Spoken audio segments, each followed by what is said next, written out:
یو څو سامان او وسایل پیدا کړي وو هغه یې ترېنه واخیستل. دا اسرائیل دي، دا مسلمان نه دي، دا منافقین دي. د دې په وړاندې جهاد فرض عین ده چې هر مسلمان یې نه کوي، په والله هغه بزدل ده.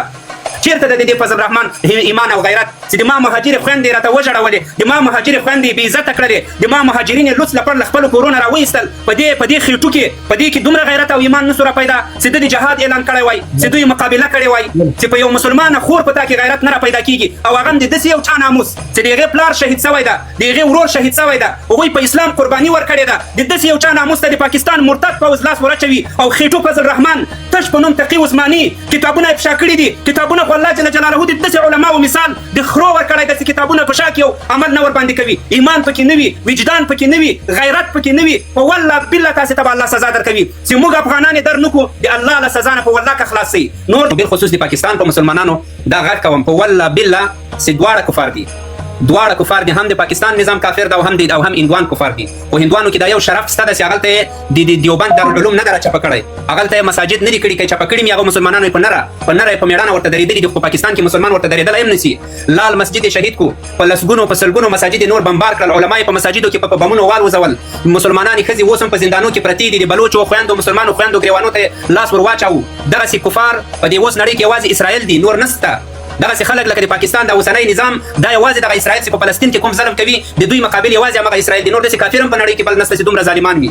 دا دومره ظالمان دي، دا به الله شرموي.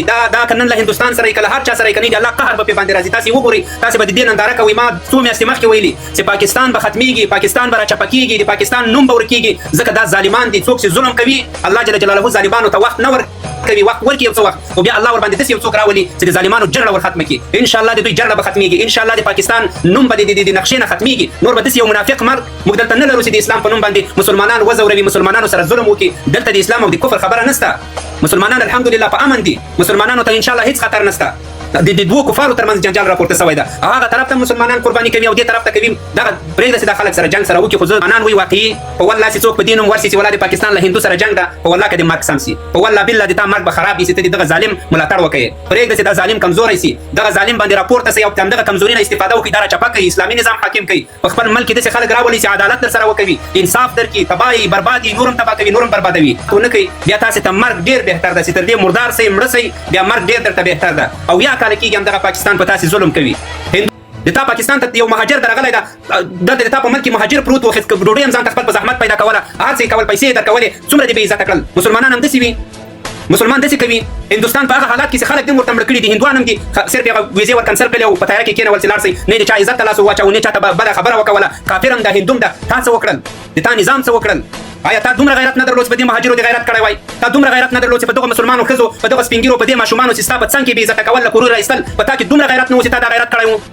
والله بالله د پاکستان حکومته چې انتقام مې د یو افغان درنه اخیستی نه وي، د یو افغان دا یاد ساتئ، دا هېر نه کوئ چې تاسې وایئ چې والله خبره ختمه شوه.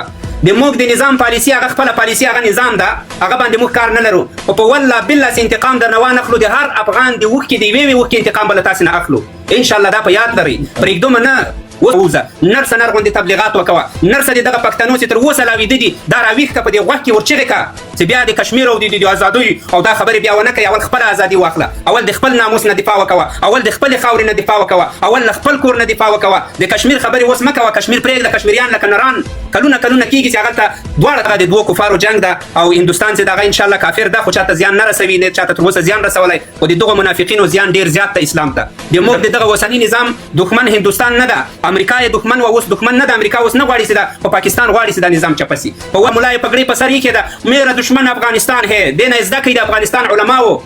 بزدله خلک زه درته وایم چې بزدلي کوي، د دغو نه زده کوي. په والله چې د تقي عثماني هم دغه فکر ده، په والله بالله د مولانا